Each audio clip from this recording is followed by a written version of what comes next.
This is episode 59 of the Equestrian Author Spotlight podcast. I'm Carly Cade, and today I'm talking with Kathleen Schmitt. Kathleen was born in Chicago on January 1st, long enough ago that she remembers watching the broadcast of mankind's first steps on the moon. In second grade, she was invited to a horseback riding lesson, at which she instantly discovered her life vocation: horses. Horse-focused summer camps supplemented the usual weekly riding lessons right through high school. During her senior year of high school, Kathleen worked at Pine Grove Farms, just outside Scales Mound, Illinois. Population under 400 and not on every map. It was a far cry in every way from her urban upbringing. Among their other horses, the farm bred a distinctive line of horses, Davenport Arabians.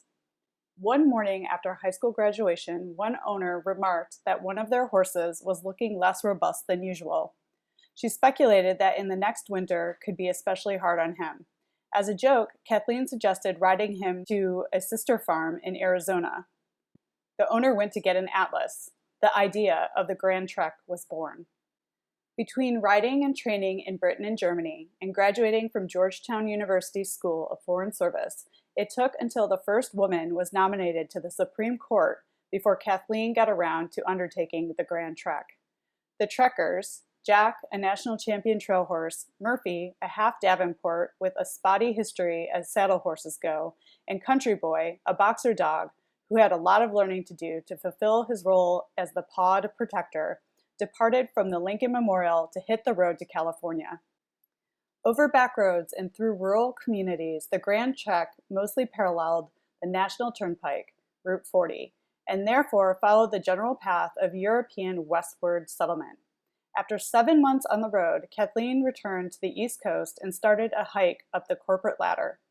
Bill Clinton was president when she later stepped off the ladder and returned to her vocation, restoring a formerly prominent horse boarding and training operation to a thriving horse boarding and training facility. People asked often enough about the Grand Trek that Kathleen resorted to writing some of the more interesting days before, during, and after. The result is the best that can happen, the Grand Trek. Kathleen is currently working on a sequel about adventures after the Grand Trek. Now, let's get into the interview. Welcome to the Equestrian Author Spotlight podcast, a podcast featuring interviews with equestrian authors who love all things horses and writing about them. In each episode, you'll hear inspirational stories from horsebook authors, including writing advice and marketing tips to help you write your very own horsebook. If you're an author, aspire to be an author, or simply love horsebooks, then you are in the right place. I'm your host, Carly Cade, and creative writing makes my spurs jingle.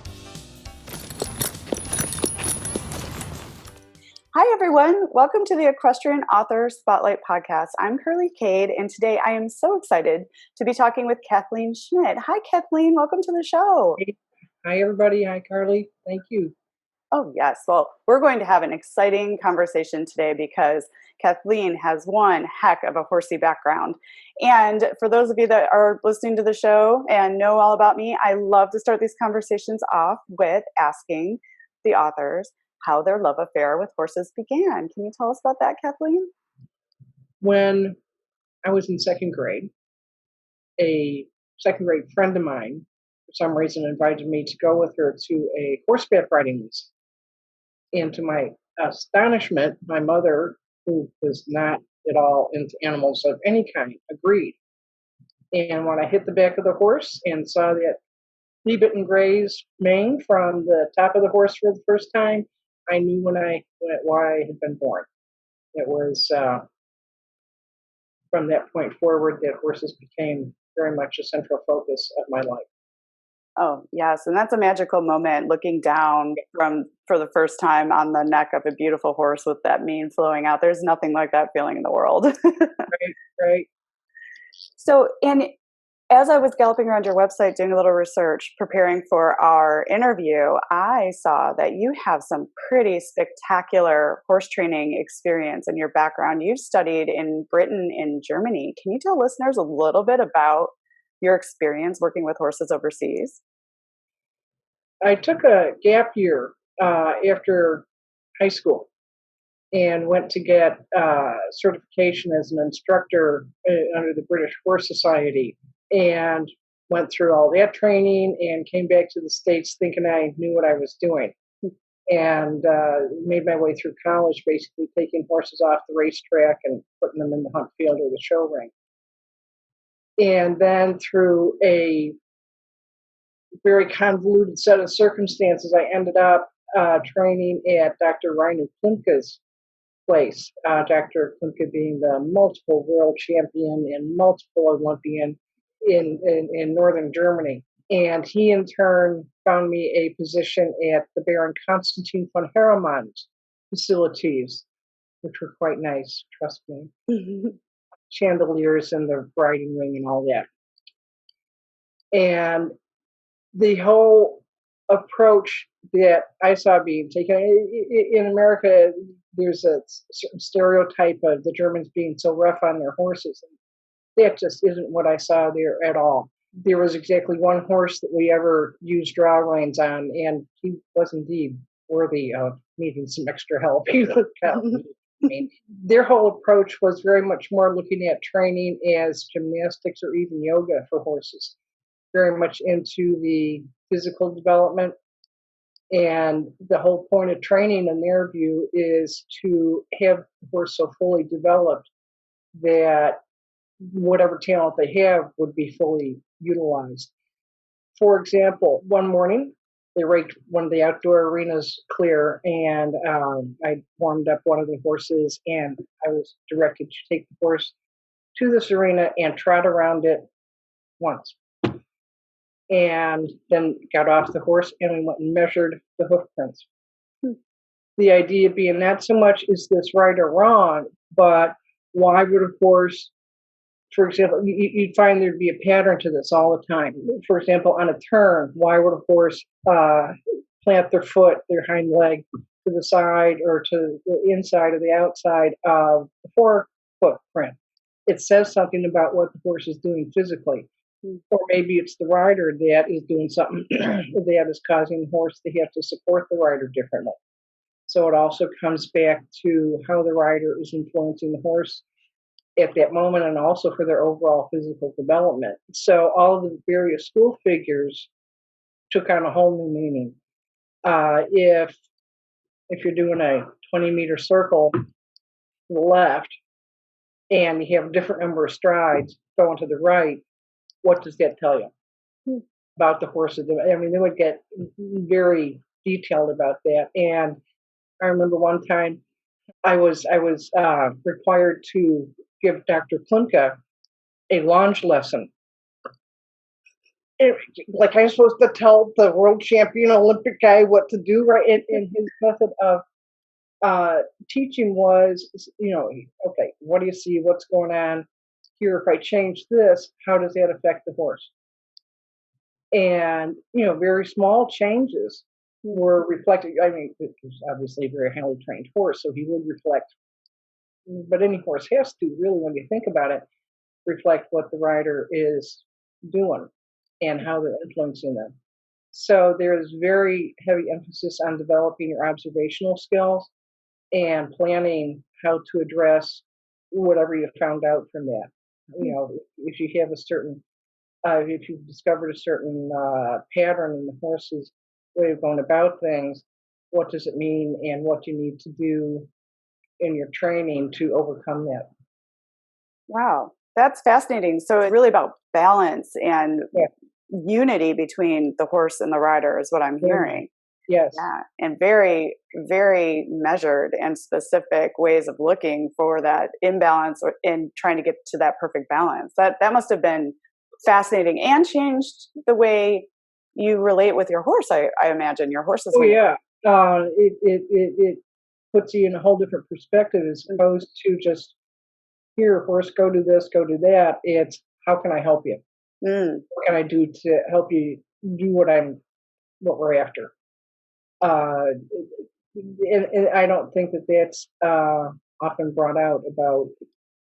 Granted, where I was training was not necessarily a run-of-the-mill German place, but it was kind of a life-changing thing. And again, it wasn't so much when you find something out, it wasn't, is this right or is this wrong, but what are you going to do about it? What does it mean?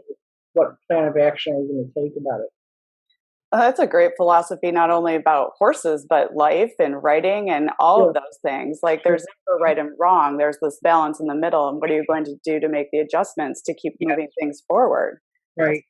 That's fascinating.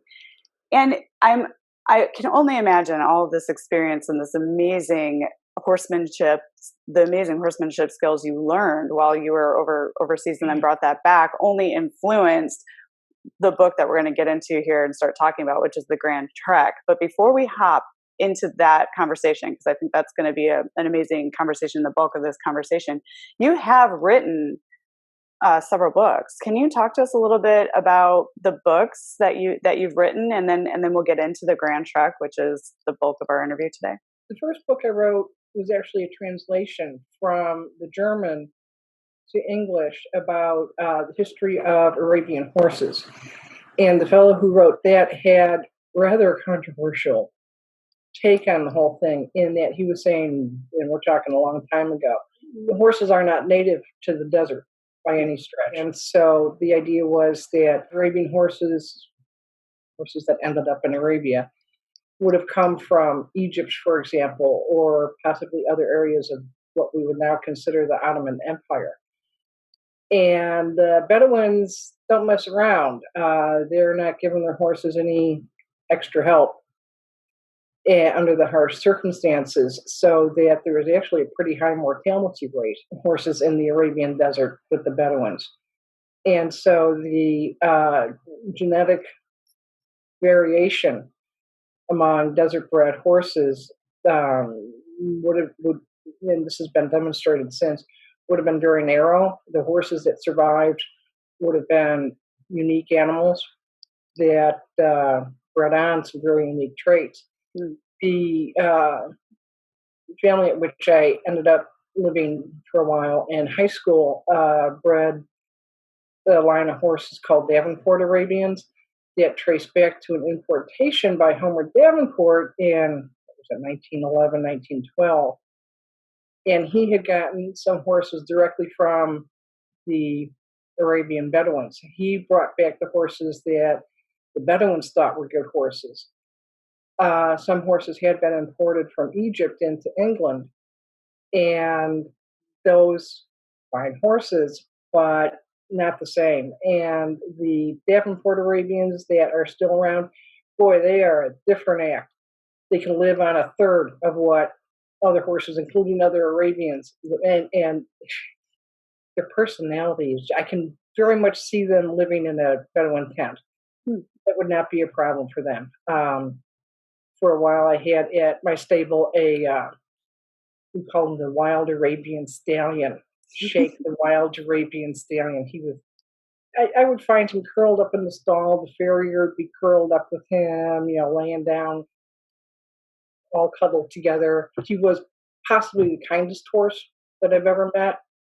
I was training another young Davenport Arab, and somebody put their jacket across the rail. Oh my God! Oh, that's terrible! Oh no! It's spooking, shine, all this sort of stuff. So the rider got off the horse, led her up to the jacket so she could take a look at it. She grabbed the jacket off the fence, threw it down on the ground, and stomped on it and said, "Okay, I saved everybody. We're good now." So if you don't like Arabians, you'd like Davenport Arabians. Yeah, and what makes them so? What is a bit of the background about the Davenport Arabians? Obviously, they were imported and they came over here, and these are animals that can survive on very little because they passed on the best genes because there isn't hardly anything to eat in the desert, right? So, but I'm hearing they're highly intellectual and they're very loving and silly horses. Oh yeah, they have, I think, as much personality as a group as any other kinds of horses I've ever messed with. Yeah, so your book documents the Davenport Arabian, correct? Well, the translation that I did talks about depth derivation of Arabian bloodlines in the Arabian desert, and how that influenced the development of the breed and that in turn influenced the horses that came over with this importation by Helmut Davenport. And they've been bred on as a subverb since then. Very cool. Now, I'm excited about. So talk to us about your book, The Grand Trek. What is this book about? Share with listeners what this book is about, and then we're going to dive into this topic. It's about when I decided to ride a horse from East Coast to West. And it includes how that idea came up, preparing for it, getting the horses, getting the dog in, getting the dog protection trained, actually planning out a route, which was useless. If you're going to do something like this, don't bother to plan. Just put the saddle on the horse and go. And various events along the route, and then coming back and adjusting back to, shall we say, normal life. And then realizing, what am I, insane? What am I doing in the corporate world? We got to do something about this. And returning to my first love. Which is horses. Yeah. So this is a memoir. This is a love story. This is a trip that you took on horseback on your own. And Well, I had a dog. I had Country Boy. That's right. I'm sorry. I should say you had your wonderful animal companions, which are often more fun even than having a human along. and you decided to document this and tell a story about your grand trek. And I can only imagine preparing for that really took something. But then to do it on your own as a strong woman with your animal companions and take care of them along the way, I can only imagine the growth that you experienced and the peace of mind you probably found when you're out doing this ride. Yeah, that is a different experience. Just spending that much time alone. The book really only covers some of the highlights, some of the events that I found over time were really worth remembering and recounting, because I'll tell you, a lot of a trip like that is fairly boring, believe it or not. There's only so much of it that, a few years on, seems to be worth remembering. That, and that's sort of how we remember life, right? Through stories. Right. And that's how we capture life, because there's a lot of stuff that isn't going on, but then these stories make up the fabric of our lives, right? And so you took, the ones that really meant something and you put them into a book so you could share the journey with others. And one of the things that I love cowboys and cowboy hats and cowgirls. And, one of my favorite parts was you have a section in there called the Cowboy Hat Test. Yes. So I thought it would be fun for listeners to hear your thoughts on the cowboy hat and the cowboy hat test and how people can pass this test. Should you be asked to pass the cowboy hat test? It's pretty simple. It's a 3-part test. Question number 1. What's the difference between hay and straw? Question number 2. Can you tell the difference between cow manure and horse manure? A skill every cowboy should have. Mm-hmm. Then the important third question is, let's say you have 2 people, both legitimately wearing cowboy hats. What happens to the cowboy hats if they kiss? With the wide brim. Mm-hmm. That was my favorite part. Yeah, the answer's in the book. So yeah. Yes, of course. So we don't want to give away the answer. So going back and writing your story after so many years separated, did you do anything to keep while you're on the trip? Did you carry a journal? Did you make notes? And then as you were kind of reminiscing about your journey, was it hard to get back to that place to write the memoir, or did the muse suddenly say, this is how we're going to tell this? We're going to tell this in stories as opposed to chronicling the whole trek. Yes, it was a matter of the muse hit, or I could tell what was of interest to people if I would tell certain stories about the trek and how the subject came up, what was of interest, why people liked it. That really helped shape what I felt was worth writing about. Mm-hmm.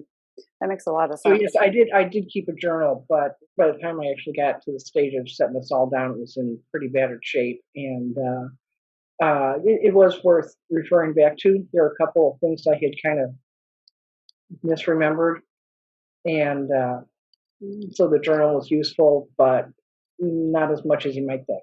Mm. And how long did it take you to complete your writing project? Did you sit down and write it all at once, or did you come back to it? Did you take breaks? Did you have a writing routine to get your book complete? No, I didn't have any particular routine. Just kind of one chapter would lead to the next, would lead to the next. As I was working around the barn, I'd think about what be conveyed next, how to set that up, how to phrase things, how to present the various situations and people. So I can't say that there was any particular method to it. I would say all in all, to get the first draft done, probably took a couple months. Hmm. Well, and that's pretty incredible because it's a big book. So writing it in a few months is wonderful. And I think you mentioned something really interesting, because the funny thing about writing, and you touched on it, is that a lot of the concepts and a lot of the ideas actually come when you're not sitting at the Sure. keyboard. You were saying when you're working with the horses, the ideas would come, and that's often how it is. And then when those ideas came, did you quickly jot them down in notes so you'd remember what you were thinking, or did you just then after the cleaning of the barn or doing what you were doing and the ideas were bubbling up, did you get to the computer to capture them? It would be after the day's work. And what I like about memoir is that it is your life experience. It's something that you did, and you took on this grand trek, and then you wrote your story about it. But in memoir, often there's so much for other people to learn as they're following along on this journey that you went on. Is there a message in the grand trek that you hope readers walk away having gotten after reading your book? The first lesson that I learned is water. Water for self and stock is paramount. Mm. Everything stops without water, and we need to be cognizant of that in our own lives and for society as a whole, I think also. The other idea is, I think that you don't always get your right dream right first off. It might take a couple tries to get to what is really the most important way to pursue your life dream. Yeah, and that's great advice. It's like keep on keeping on, right? Like don't ever give up on that dream. You might not nail it the first Well, time. and be ready to change it, Mm.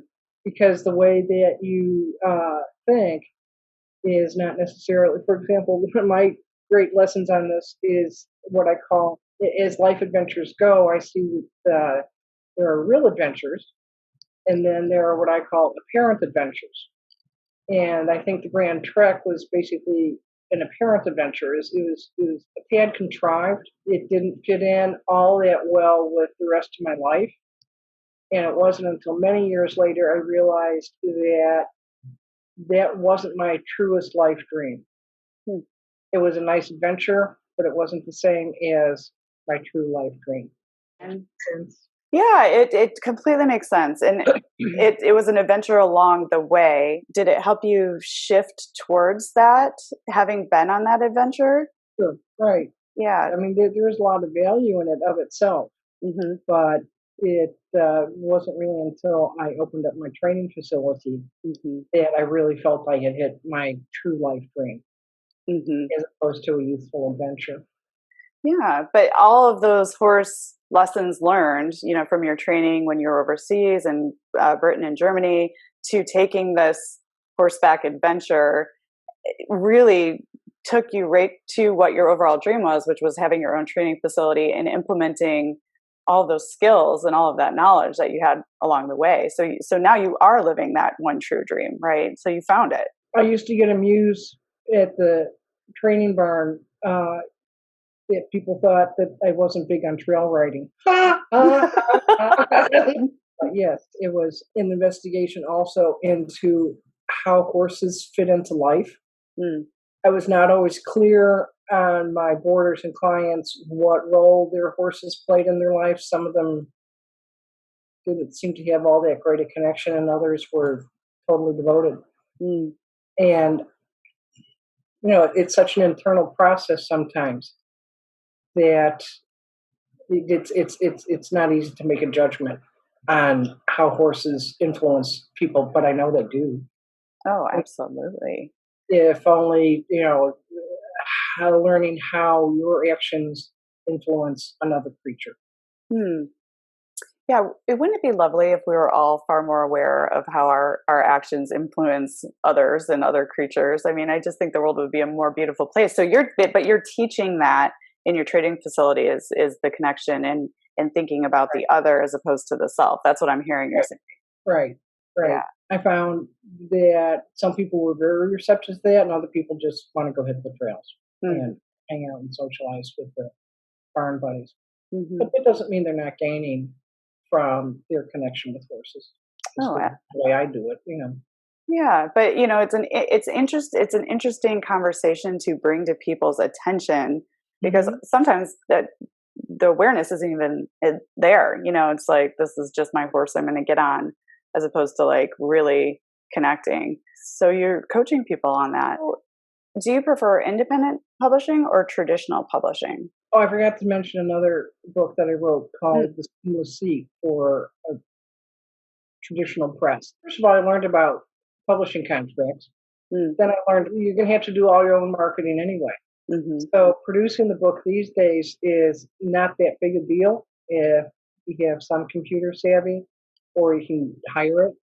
So I just kind of didn't see the point in using a traditional publisher for this particular book. I don't think they would be interested in it anyway. Maybe, Well, yeah, that's what they tell us horsebook authors, that it's a little too niche. But we are all out here doing a great job with independent publishing, and we have rabid readers that love horses. So this is a genre that I think is really strong and important, and that's why I put the podcast together.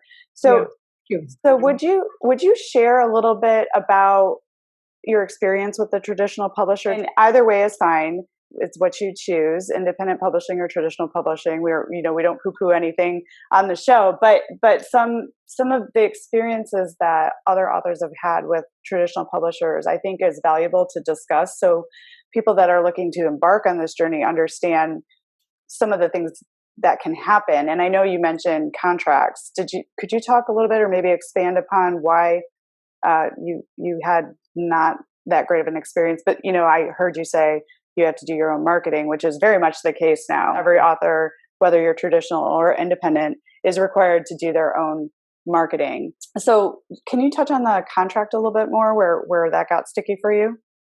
There are two things. One clause says that they had rights to anything I wrote in the same genre, like forever. I would have to find the contract to see if there's a time limitation. I mean, this all happened quite some time ago. It's probably expired by now. And I don't think I necessarily had to agree to that. If I had been a more experienced author, I would have said, we'll negotiate that when we'll see what happens. As opposed to just, okay, whatever. And then they gave me a fairly decent advance, but then I had to spend basically all that money plus a bit to pay for the illustrations to go in the book. And in a horse book, you're going to have a lot of pictures, and they're not free. The net out of all that was basically nothing. So that's interesting. So they didn't cover the illustrations that were meant to go inside of your book. They had you do that. That's really interesting. And I think you really touched on something. Sometimes new authors are so excited, right, to get that contract and be like, oh, I'm traditionally published, that they don't do their due diligence and like really read the small print, because we're talking about intellectual property here that is yours. Good for you too, though. I mean, you've had the experience of trying both ways, and then on this book you opted to go independent. And how lucky are we that we have the ability to do that, right? Right. Writing memoir is interesting because it's very personal. It's like part of who you are. It's your story. Do you have any advice that you would share with authors who are interested in writing memoir? Anything to look out for, or something that you found useful to get those stories down on the page? I suppose it entirely has to do with what it is you're trying to convey. If you're trying to basically provide some sort of life guidance, then that's going to shape what it is you're going to write about. If it's just, look at me, or, gosh, this happened and that happened, I don't know that that's going to resonate that much with that many people. But if you've truly got a lesson learned sort of approach to it, I think people would enjoy finding out, here, you go do it and I'll figure it out, so I don't have to figure it out. And that's what I enjoy about reading memoirs. Mm-hmm. So it sounds like the most important thing to think about when you're telling your story in a memoir is, how can my stories help and benefit my reader at the same time? I think so. Right. What I was so impressed with you, Kathleen, when you reached out to me, because talk about a prepared author. You really sent me a wonderfully detailed press kit, which I think is an important tool for authors to have and know about. And yours was so detailed. It had your author bio, your book bio, book excerpts, interview questions, so people could actually ask you questions you had previously prepared. You had your target audience, story ideas for reporters, your press release, contact info, and photographs. I mean, this was the most detailed press kit I have received from an author, and I was so impressed with it. And I wanted to talk about it. How did you come about putting together the press kit for this book that has so much information? And it's like you just handed me a very valuable resource. And it's the same that you could do if you wanted to work with the media or anyone else. Like that, you laid everything out. And what's so great about it too is there's no tricks, because you provided your messaging to me and said, this is what I'm all about. This is what I want to talk about. This is what the book's about. So let's talk about your press kit. How did you come to pull that together? There are a lot of websites that give advice for independent authors. Mm-hmm. And one of them said, you have to have a press kit, and this is what should be in it. And so I said, okay, and mm-hmm. put it together. Didn't know that authors needed press kits, and now I have one. Mm-hmm. So, how I'm going to use it, that's a different issue. I have to decide about that. Right, which is really exciting, because you shared with me that this is your first podcast interview, and I'm so honored. Thank you. You're doing a great job. And then, that is a question. How do you plan to reach readers of your book? Like, what things have you been doing, and where you think you're heading? I mean, you have a great press kit, so media outreach is certainly something that you could do around this release. Well, yes, there's reaching out. One of the ideas I've had about marketing is to reach out to press and radio along the route that I took. So that's kind of what I'm looking at next. And travel memoir and travel blogging and this whole experience of getting out into nature, particularly right now, right. Given where we are with COVID, this is very popular stuff. So this is a great time to be out there talking about what it was like. Yeah, I don't know that I'd want to actually do it again right at the moment. That would probably not be wise. But I think that people might enjoy reading about it. Absolutely. And it's so smart that you said connecting with local media, radio stations along the route that you took. That's brilliant. That's sort of like a book tour in the audio realm. Right. And then I ran across one idea that a lot of radio stations hold contests. Mm-hmm. I think they should hold the Cowboy hat contest. Oh, I love it. I love it. That's so smart, because that was like one of my most favorite parts. And it's like, we don't want to give it away, right? Because people want to read the book. But I think that's a brilliant idea, the Cowboy hat contest, for sure. So you have to craft that and make that as a lead and attach the press kit to it, and what happens. That's great. Well, and see that this is a cool conversation because a couple of things that I heard you say while we talked about your press kit is you did the important step of educating yourself on what sort of tools you need as an independent author to really make a splash and reach your readers. So that is one very important thing to do as an independent author always is educate yourself. And you did that. There are a lot of resources out there. Yeah. And what I've found from the independent author community is we're a friendly bunch and we're always willing to help each other and support each other and, help this movement grow. That's what this podcast is for, to help share our stories and educate each other on next steps. So you're looking, and you're starting to grow your feelers for what a campaign around your book can look like. And you're doing the right thing by setting yourself up for success on the back end by having materials to provide to people. You got to tell them what it is. So what do you wish you had known when you started out on this whole author journey? Like if you could go back and tell yourself something before you wrote your first book, what would that be? It's one thing to write the book. It's another thing to actually get it sold. And also with my accounting background, I will say that the margin on books is very slim.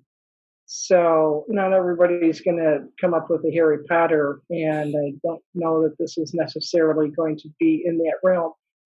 But if you can at least break even, make a little bit, don't think that that's a small achievement. That is definitely worth applauding. For sure, because some listeners who may be listening to the show because they love horse books and the authors who write them and want to learn more about their backgrounds, you have to sell a monumental amount of books to come out ahead. And for every paperback version, and even as independent authors, we make a little bit more royalty than you would if you were traditionally published. But for every paperback we sell, we make like maybe $1. I wouldn't do it just for the money, although again, with a bit of accounting in my blood, getting smart about how to distribute it properly can make a big difference. Yeah, and so I noticed that at the moment, the Grand Trek is, if you want the paperback, it's only available on your website, which is pretty cool because you kind of own all of that. So have you considered distributing it a little broader to like Amazon and some of the other book sites, or do you like the control of just selling it through your website? Talk to us a little bit of why you made that decision. It's not so much a matter of control of the property, is that I have some basic issues with Amazon and Facebook. I mean, I do order some things from Amazon upon occasion. I'm not on Facebook. I think it's just a matter of personal principle. And so for printing of your book, where do you get your books from? I've been using Barnes & Noble Press. Like any print-on-demand operation, they produce what you give them. So for you, I always like to ask this question because every author has a different perspective on these two different topics. So one would be, what is the best part about being an author? But then on the flip side of that, what is the hardest part about being an author? I really enjoy just plain writing. I really enjoy crafting a story. I enjoy imagining how the reader is going to receive what I'm writing, which is not always the way I think. And that whole process of just putting it down on paper, I find very entertaining and worthwhile. You can change a word and change the sense of things quite a lot just by the selection of words and thought stream. The hard part so far has been the marketing. The book is written, and now what do I do with it? So market it. And that's my current challenge. And what's amazing is it's all about educating yourself, which you're clearly good at doing. And this is just the next step in the evolution of this book for you, is getting the marketing arm going. And you are not the first author. Actually, I think that is the most popular response to what's the hardest thing about being an author is the marketing. Because, a lot of us just want to sit and write. But if people don't know about your book and you don't get out there and talk about your book, then people aren't going to be able to find your book. So it's Right. you know, it's just one of those conundrums that comes along with having written a book. But Yeah, there's I mean, people out there to it's help you. business end of things and the business end of things. I have no problem with this being a business, but it is a different experience than the writing. So, is there anything one of your readers might be surprised to learn about you? I'm probably more sensible than the book may convey, Mm. or perhaps I've just become more sensible. You're growing up, right? Yeah, right. Yeah, see, you can tell. Well, that would be the hope. As we all grow older, we become a little more sensible. But in your storytelling, though, so there has to be that element of engagement in the story too. I assume that would maybe make the sensible side not as important to the story, right? Does that make sense? Oh, there are plenty of times when I show extreme not sensibleness in the adventure. Well, Grand Trek in and of itself, to some people, may not seem sensible, right? It's like a huge Yeah, undertaking. right. Yeah. Why are you doing this at all? It's amazing you had that adventure and then you chronicled it, and now you have a book and a story to tell to others that may want to go on a journey like you did. Mhm. So you're sharing your knowledge and you're passing it on for others to follow in your footsteps, which is really cool. Cool. So Kathleen, what's next for you? Like, what are you thinking? What are you curious about? Are you have any new book projects in the background? Well, yes. So one of the pieces of advice that you see all over for authors is that to sell book one, you have to write book two. Hmm. And I did at the end of the Grand Trek, the best that can happen to Grand Trek, kind of promise a follow-on. I ran across two possible ideas. The property on which I ran the boarding and training operation was quite well known at one point and actually had been part of one of the initial land grants from the British Crown Hmm. to folks here in Virginia. And there's actually a graveyard on the property from the late 1700s, early 1800s. And the fellow who owned the property actually was a real life descendant of Pocahontas. So one idea I had was to trace how a property like that goes from being a hundreds of thousands of acres land grant from the crown down to McMansions, Mm-hmm. and telling that through people's stories on the way. Okay, so this is good. And then the other idea was a murder mystery. Ooh. So you're going to try your hand at fiction. So then the issue was who should get murdered. And I decided I would get murdered. Oh my. Yes. So I've got 2 chapters of that written, and it's been great fun writing them so far. And it must, how does it feel for you switching from nonfiction to fiction? It must feel a little free because you could just let your muse sort of run because you don't have to stick to the facts of the storytelling, right? So that must be really fun for you. It is, although in the Grand Trek, I do go off on flights of fancy upon occasion. Mm-hmm. For example, with the cowboy hat test incident, it's pretty much fictional. And yeah, I go off on a whole rant about baseball caps versus cowboy hats. That was fun to write. Baseball caps don't make it, sorry, And so sticking to a life story gives you the material to work with, and making that into something interesting and worthwhile to read. And I'm finding with the fiction, with the murder mystery, having to craft characters, the scenes, how we're going to catch this guy, the dirty SOB that murdered me. How dare he? I didn't hurt him. How dare he? He can't kill you. Yes, it wasn't nice. No, not at all. So I have had to get some real life information as to how murders are investigated on the web, but I'm going to have to know that in order to write this book. Mm-hmm. So there's truth, and you got to base your fiction on some degree of fact. This sounds like a fun story, and it sounds like you're continuing to write because you love to write, and your author journey will continue, and there will be more books available. Well, that's wonderful. I'm so glad to hear that the muse is alive and well, and you have book projects in development, and your writing life continues. And Kathleen, I have so enjoyed having you on the show today. I'm honored to be your very first podcast interview. Congratulations, you've got your first one under the belt. Would you share with listeners where they can find you and your books? At my author website, which is www.thebrandtrek.com. Yeah, and one go-to place now, your website is where it's at. So yes. Yeah, and Kathleen, thank you for the gift of your time. I've so enjoyed having you on the show, and I wish you tons and tons of success. Thank you, Carly, yourself as well. Thanks for joining us this week on the Equestrian Author Spotlight podcast. I hope you enjoy these Q&A sessions with wonderful equine authors who love all things horses and riding, just like me. Visit my website, carlycadecreative.com, where you can read the show notes, and make sure you never miss a show by clicking the subscribe button now. This podcast is made possible by listeners like you. Thank you so much for your support.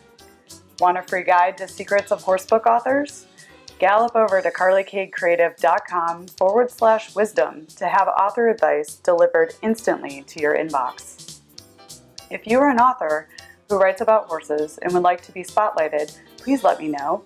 Visit my contact page at carlycadecreative.com to fill out a request. I'd be happy to have you on the show too. Thank you for tuning in to the Equestrian Author Spotlight podcast. See you next time. I'm your host, Carly Cade. Creative writing makes my spurs jingle.